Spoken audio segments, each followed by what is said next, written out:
इस वीडियो में +1 क्लास के मैथ सब्जेक्ट के चैप्टर नंबर 14 मैथमेटिकल रीजनिंग की एक्सरसाइज 14.3 कर रहे हैं।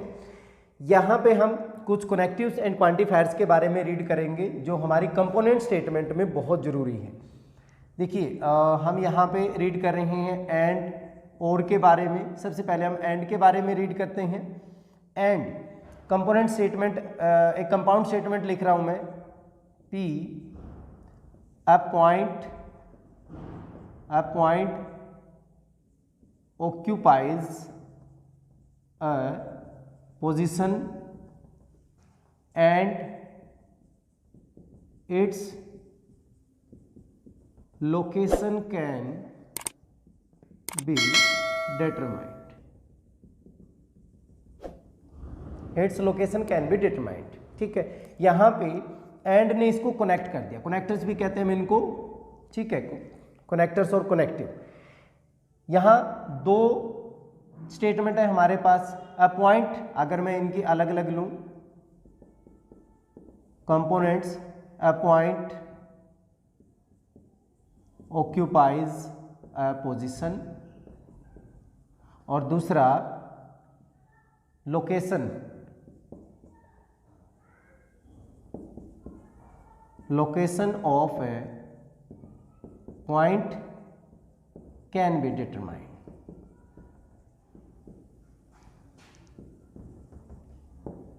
अब दोनों ही स्टेटमेंट हमारे पास यहाँ पे क्या है, ट्रू है। A point occupies the position, yes.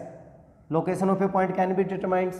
यहाँ पे ध्यान देने वाली बात यह है कि अगर हमारे पास दोनों स्टेटमेंट ट्रू हैं तो ये स्टेटमेंट हमारे पास क्या हो जाएगी, ट्रू हो जाएगी। एक स्टेटमेंट और लेता हूं मैं।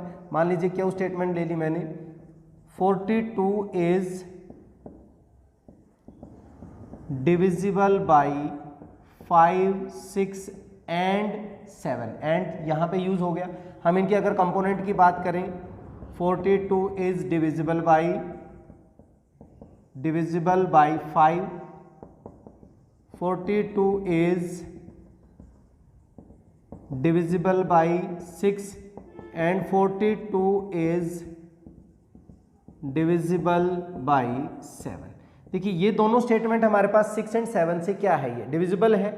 बट अगर हम 5 की बात करें, 5 से डिविजिबल नहीं है, तो ये स्टेटमेंट हमारे पास एंड वाली 42 इज डिविजिबल बाई 5, 6 एंड 7, अगर एक भी कंपोनेंट हमारा फॉल्स हो गया तो ये स्टेटमेंट हमारे पास क्या हो जाएगी, फॉल्स हो जाएगी।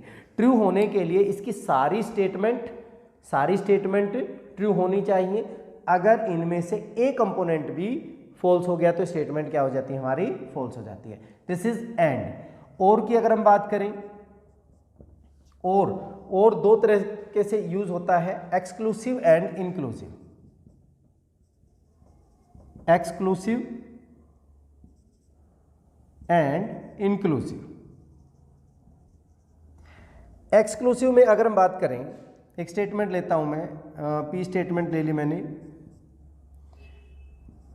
एन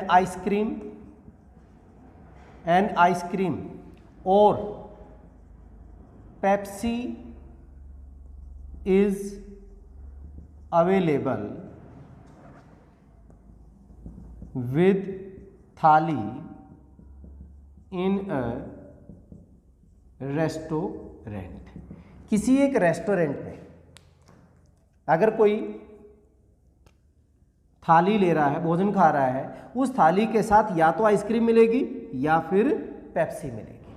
अगर हम इसकी कंपोनेंट्स की बात करें, an ice cream is available with थाली इन रेस्टोरेंट और पेप्सी इज अवेलेबल विद थाली इन ए रेस्टोरेंट, ये हमारे पास एक्सक्लूसिव है। या तो आप ये ले लीजिए या फिर वो ले लीजिए, ठीक है। इसके बाद अगर हम इंक्लूसिव की बात करें, मैंने क्या स्टेटमेंट ली, इंक्लूसिव। अ स्टूडेंट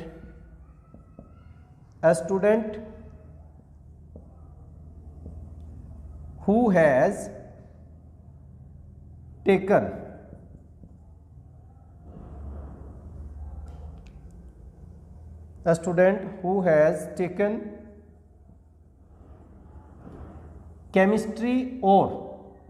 केमिस्ट्री और बायोलॉजी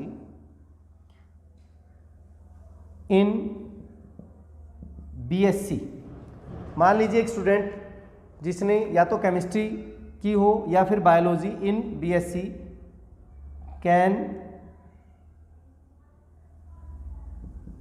टेक या can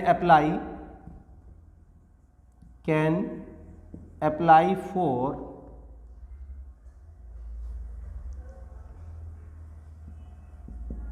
microbiology program. A student who has taken chemistry और biology in BSc can apply for microbiology program। एक माइक्रोबायोलॉजी प्रोग्राम MSc में अगर वो करना चाहता है, या तो उसके पास केमिस्ट्री होनी चाहिए या बायोलॉजी, हो सकता है किसी के पास दोनों भी हों, तो ये हमारे पास इंक्लूसिव हो जाएगी। ये जो और है ये हमारा इंक्लूसिव हो जाएगा। इंक्लूसिव मतलब चाहे तो केमिस्ट्री हो, चाहे बायोलॉजी, चाहे दोनों हो। अगर हम ये कहें कि किसी स्टेट का या तो वहाँ पे उस स्टेट का आधार कार्ड बना हो या फिर वहाँ का मूल प्रमाण पत्र जो बर्थ सर्टिफिकेट है वहाँ का बना हो, तो वहाँ वो उसका रेजिडेंस माना जाएगा। तो इंक्लूसिव है, दोनों भी चीज़ें हो सकती हैं उसके पास। ठीक है, इस टाइप की जो और है हमारे पास वो क्या कहलाती है? इंक्लूसिव कहलाएगी। और इंक्लूसिव में ट्रू की अगर हम बात करें, एन आइसक्रीम, यहाँ पे a student who has taken chemistry can apply for, मैं इसकी कंपोनेंट की बात कर रहा हूँ, a student who has taken chemistry can apply for microbiology programme, ये स्टेटमेंट ट्रू होगी। A student who has taken biology in BSc can apply for microbiology programme, ये भी हमारे पास ट्रू है। तो जब दोनों स्टेटमेंट हमारी ट्रू है, दोनों स्टेटमेंट ट्रू हैं, तो ये स्टेटमेंट हमारे पास क्या हो जाएगी? ट्रू हो जाएगी। और इनमें से दोनों में से कोई भी, या तो दोनों ट्रू होनी चाहिए तब ट्रू होगी, या फिर दोनों में से कोई भी एक, एन आइसक्रीम और पेप्सी, आइसक्रीम भी अवेलेबल है, पेप्सी भी अवेलेबल है, दोनों में से कोई एक स्टेटमेंट अगर हमारे पास ट्रू है तो वो क्या हो जाएगी? ट्रू हो जाएगी। This is true.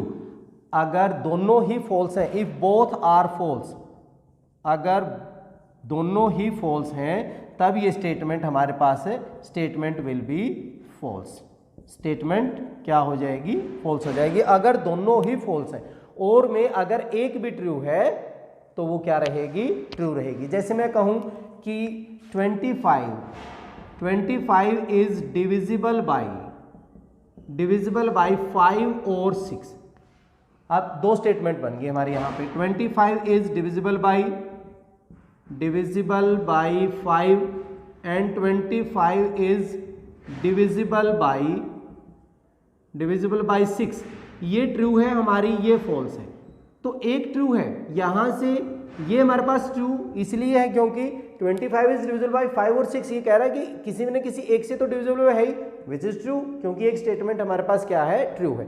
फॉल्स होने के लिए अगर मैं यहां पे कहता 25 इज डिविजिबल बाई 3 और 6, तो ये भी 3 होता, ये 6 होता, ये भी फॉल्स होता, ये भी फॉल्स होता।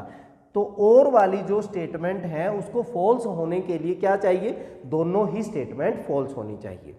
अदरवाइज अगर एक भी ट्रू है तब भी वो ट्रू हो जाएगी, या फिर दोनों ट्रू हैं तब भी ट्रू हो जाएगी। इसके बाद हम बात कर रहे हैं क्वांटिफायर्स की।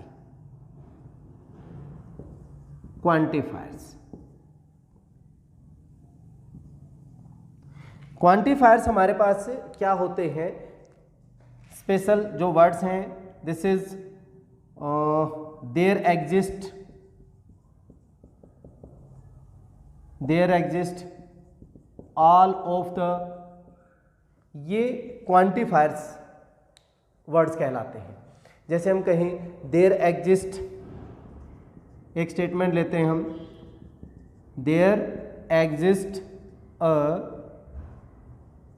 क्वाड्रिलेटरल और रेक्टेंगल कह देते हैं। देयर एग्जिस्ट रेक्टेंगल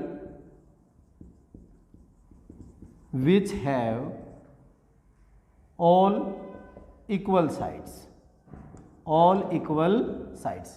अब इसका मतलब क्या है कि कम से कम at least one rectangle is there which have equal side. At least उन्होंने सभी को उसमें इंक्लूड कर दिया है कि वहाँ पे कम से कम एक जरूर होगी।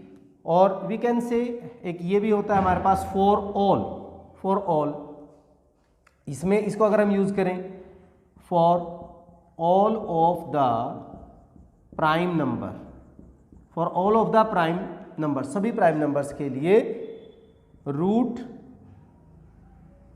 p is irrational numbers.